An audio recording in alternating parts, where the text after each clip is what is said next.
Hello my country people, welcome back to Spice Channel TV. Thank you for always coming out here. If you're joining us for the first time, please kindly subscribe and don't forget to give us a thumbs up. Thank you. The leadership of the Nigeria Labour Congress recently gave their reasons why they suspended the two-day nationwide protest against passive hunger and economic hardship after the first day.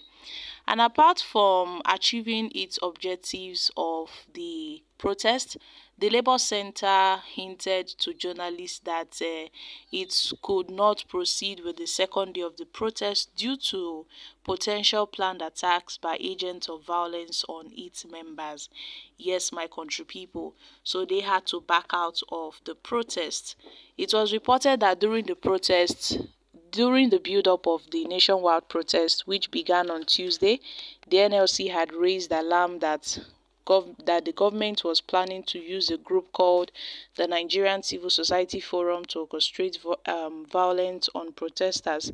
However, the NLC president, Comrade Ajaero, had told journalists at the briefing that the importation of agents who were mobilized to the protest routes and grounds, had to make them to back out of the protest because they could not proceed with the second day protest due to these potential planned attacks by agents of violence on its members. And now the NLC president Ajaero had told journalists at a briefing in Abuja that the Congress have concrete evidence of the importation of agents who were mobilized to the protest routes and grounds to cause violence and unleash mayhem against the peacefully assembled and protesting Nigerians. Ajaero has raised concerns about the potential attempt, by some certain groups sponsored at the National Assembly complex on Tuesday. And despite this development, the Labour leaders has expressed the NLC's determination to press on despite intimidation and harassment, and they are not going to go back on this. Well, my country people, this doesn't change the fact that most Nigerians now see the NLC leaders as compromised. It seems that they are the most unarticulated NLC leadership since the history of the labor movement in Nigeria. So at this point, the masses are, folding their arms, watching the moves of the NLC. But then it seems that the NLC leaders are more cunning than ever. Yes, because I can recall during the protest, some Nigerian policemen were seen sharing biscuits and water to the people, and there were also no reports of attacks on any of the protesters. There were no reports of attacks or violence melted on anybody during the protest. We never saw such reports. Now I wonder where the NLC president Ajaero got this information that there would be some form of attacks against the members of the NLC, that there was some form of planned attacks that would be melted on their members. So that is why they had to back out. Guys, I see this as a flimsy excuse from the NLC leadership. But regardless of this excuse, the NLC have maintained that they would remain steadfast in their commitment to defending and promoting the interests of the Nigerian workers and to dethrone the masses and the masses, I beg your pardon, who will not succumb to intimidation. Ajaero also debunked reports that the federal government had implemented over 80 to 90% of the October 2nd, 2023 agreement signed by both parties. And according to the Labour leader, the federal government has failed to fully implement the Memorandum of Understanding, where he cited non-implementation of tax waivers, the absence of compressed natural gas bus, the resolution of the leadership crisis rocking the National Union of Road Transport Workers, and also the working of the refineries, among others.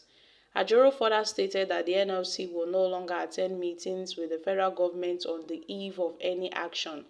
Henceforth, the NLC will no longer be comfortable attending meetings, on the eve of any action, because it's obvious that it's a waste of time and energy, and nothing, absolutely nothing comes out of such meetings. It's only there to delay the NLC to mobilize and to to make people have the impression that they want to go there to discuss other issues apart from the issues on ground. So the NLC leadership have made a new decision on refusing to have emergency meetings with the federal government on the eve to any protest, because that's obviously their natural pattern. We've seen this pattern on several occasions. The NLC, on the eve to any protest, they tend to go into meetings, emergency meetings with the federal government, and at the end of such meetings, they back out of their protest. And Nigerians have noted these calculated steps, and they've called out to the attention of the NLC leadership to look at these patterns, because it's obvious that it keeps on repeating itself over and over again. So my country people, the NLC suspended its planned attack is not as its planned protest, I beg your pardon, is not as a result of them being compromised, but they are trying to avoid attacks from some persons who are out to melt attacks on their members. So my country people, what are your thoughts on this issue? Now, the NEC of the NLC also extended the ultimatum to the government by an additional 7 days. Let's not forget that, which will definitely elapse in March to implement all agreements reached. So the NLC have added extra days to the ultimatum that was given to the federal government to implement its demands, else there would be a shakedown of the economy. And they've said that they are not going to back out of this one. They will remain steadfast in their commitment to make sure they see that the Nigerian workers are satisfied, and there will be no more issues with them and the federal government. So my country people, the NLC is full of excuses every day and every year and year, full of excuses, coming up with one talks or the other on why they are backing out of their NLC planned protest and the nationwide strike.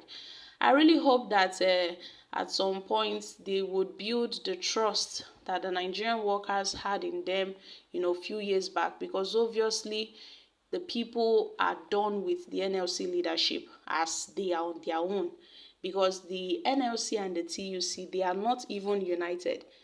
The last strike, the last nationwide protest that was held on the 27th, the TUC refused to partake in it. The TUC refused to partake in the protest. They back out. So it was only the NLC that undergo that protest. So my country people, what are your thoughts on this? The NLC recently issued a new 14-day ultimatum to President Bola Ahmed Tinubu to see to their demands, else there would be chaos. I'm dropping here, guys. Kindly share your thoughts on this in the comments section. Thank you.